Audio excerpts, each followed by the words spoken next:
있습니다. 네, 인사혁신 처장님. 네. 국가공무원은 헌법과 법률에 따를 의무가 있죠? 네. 네. 그러면 대통령에게는 헌법과 법률을 따를 의무가 있습니까? 예. 네.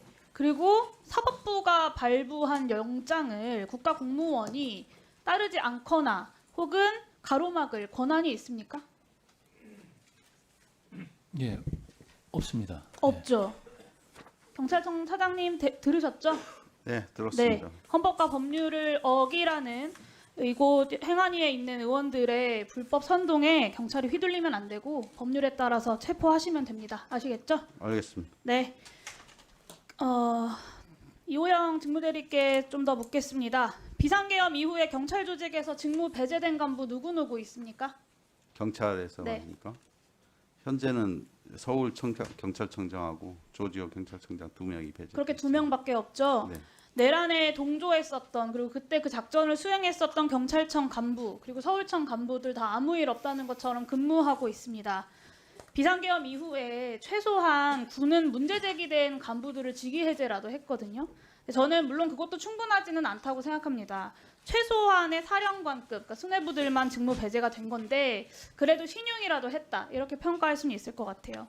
근데 경찰이 아까 뭐 차장께서 그 잘못을 만회하고 국민들의 신뢰를 회복하기 위한 노력을 하고 있다고 하셨고 한 달이 지났는데 최소한으로 책임을 묻고 쇄신하는 이 신용조차 하지 않고 있는 것은 아닌가라는 질문을 할 수밖에 없을 것 같습니다. 직무대리가 되신 이후에 경찰 조직 차원에서 이 내란에 동조하고 여러 업무들을 수행했던 동조자들을 파악하기 위해서 직원들에게 당시 상황이 어땠는지 내부적으로 파악을 하거나 내사를 했다거나 하신 적 있습니까? 아직 현재는 없고요. 수사 그렇죠. 결과에 따라서 조치할 예정입니다. 수사 결과에 따라서 조치하는 것이 아니라 그날 당시의 상황에 대해서 경찰청장 직무대리님께서 적극적으로 파악하고 국민들의 의구심과 불안이 남아있는 영역에 대해서는 해소를 해주셔야죠. 그래야 국민들이 경찰을 신뢰할 수 있지 않겠습니까? 다시. 조지호, 김봉식 2명 청장이 이곳 국회에 와서 뻔뻔하게 거짓말을 하다가 결국에 구속이 되었고 그 과정에서의 여러 거짓말들이 밝혀졌습니다. 그날 이곳 행안위 전체 회의에 와서 김봉식, 조지호 2사람이 거짓말했을 때 함께 배석하고 있었던 경찰청 간부들, 이 내란 수계의 지시를 따랐던 주요 간부들이 그 2사람이 이곳 행안위에서 했던 말이 거짓말인 줄 몰랐을까요? 저는 몰랐을 거라고 생각합니다. 모르지 않았습니다. 최소한 군에서는 양심 고백한 사람들이 있어요. 근데 경찰 조직이 다 해서 그 누구도 양심 고백하는 사람이 없습니다. 다 해서 조지호, 김봉식 2사람만 내란에 가담했고 나머지는 문제가 없다. 차장님 그렇게 생각하십니까?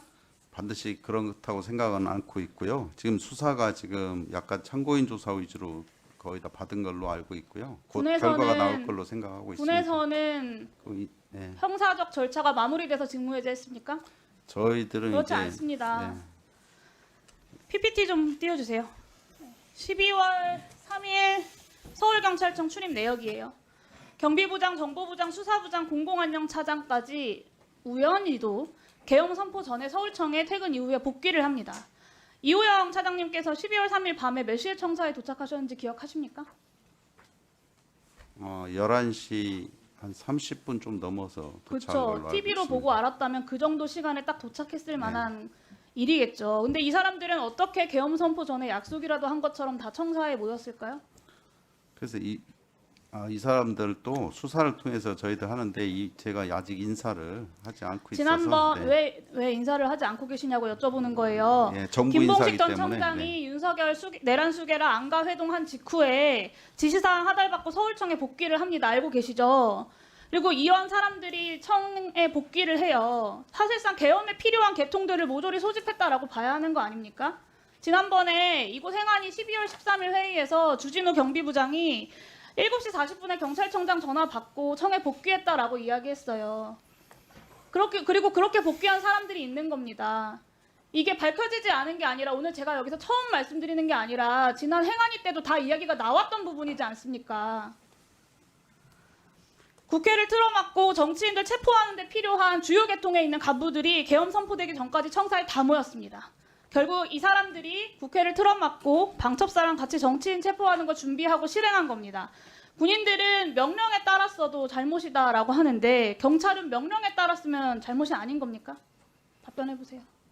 명령에 따랐어도 잘못입니다. 잘못된 그리고, 명령에 조만간에 따랐으면 확인하고 수사가 거의 뭐 되는 걸 보면서 바로 수사 인사 끝날 조치하도록 때까지 하겠습니다. 기다리지 마시고 일단 직무해제라도 하셔야 된다고 말씀드리는 겁니다. 주진우 확인하고. 경비부장 비상계엄 시에 통제해야 하는 국회 출입문 수, 개폐 현황, 근무 현황까지 김봉식 청장한테 속속들이 다 보고한 사람입니다. 계엄 전에. 이게 다 공소장에 나오는 내용들이에요. 임경우 수사부장 방첩사 요청에 따라서 체포조 100인 명단 작성한 사람들입니다. 위법 부당한 지시라고 하더라도 그런 명령에 따르면 처벌받을 수 있다라는 거 다 알고 계시잖아요. 심지어 서울청장 직무대리로 앉아있는 최현석 생활안전차장은 국회 출입 통제를 말리기는커녕 문제없다라고 법률 검토까지 해줬다고 합니다. 며칠 전에 검찰 수사도 받고 왔어요. 이런 사실들 차장님께서 알고 계십니까? 파악하고 계세요? 뭐 검찰 조사받은 건 알고 있고요. 그 사실관계가 약간 다를 수가 있습니다. 그래서 지금 이 저희들 자리에서 확인해 이런 보겠습니다. 혐의를 받고 있는 사람들 옹호하시는 겁니까? 그런 건 내 식구 아닙니다. 감싸기 하고 계신 거예요 지금. 검찰에서 참고인 조사를 받고 왔는데요. 저희들이 그러면 그 파악한- 내용에 대해서 조사 참고인 조사 받았나 보다 그냥 그런가 보다 하고 두시면 되는 겁니까? 전반적으로 조만간에 사실관계가 확인되기 때문에 그걸 기다렸다가 조치하려고 그랬습니다. 100번 양보해서 징계 절차라고 하는 건 특수본 수사 결과 지켜볼 수 있다고 칩시다. 근데 직무배제는 당장 시켜야 되는 거 아닙니까? 이래서야 경찰이 자신 있게 내란 동조 세력들과 과감하게 선 긋고 새로운 경찰로 거듭나고 있다라고 국민들께 자랑스럽게 말씀하실 수 있겠습니까? 한번 검토해 특수본 수사를 보겠습니다. 믿어달라 이렇게 이야기할 수 없겠죠. 서울청장 직무대리가 주요 종사자였고 주요 종사자의 직무대리 역할을 계속 하고 있는 거예요. 내란에 가담했던 세력들이 경찰에서 아직 다 배제되지 않았다고요. 최소한 주진우 경비부장, 임경우 수사부장, 최현석 생활안전차장은 반드시 직무배제 시켜야 하고요. 경찰공무원법 7조에 따르면 총경의 직위해제는 경찰청장이 한다라고 되어 있습니다. 그죠? 예, 그렇습니다. 직무대리가 결정하면 되는 겁니다. 여긴 직위해제 검토해 주시고요. 총경은 아니고요. 이분들이 경무관 이상. 민주경찰의 책임자답게 행동해 주시기를 요청드립니다. 검토해 보겠습니다. 적극적으로 검토해 주시고 빠른 시간 내 직무해제해 주십시오. 그렇게 해 주십시오. 하여튼 정확하게 사실관계 확인해서 검토하겠습니다. 마지막으로 이 12월 4일 내란의 밤에 도대체 경찰이 무엇을 했는지 자료도 제대로 제출하지 않고 있습니다. 서울청 8층, 저 출근한 사람들 서울청 8층 상황지휘센터로 다 모이거든요. 출입 기록을 보면. 근데 이 사람들이 모여서 뭐 했는지, 누구누구 모였는지, 광수단의 청사 출입 내역 어떻게 되는지, 영등포서 출동 세부 현황 이런 거 하나도 제출하지 않고 있습니다. 이런 자료들도 철저하게 제출할 수 있도록 좀 조치해 주십시오. 확인해 보게 수사 중인 상황이라 제출이 안 되는 것 같습니다. 한번 자. 검토해 보도록 하겠습니다. 예.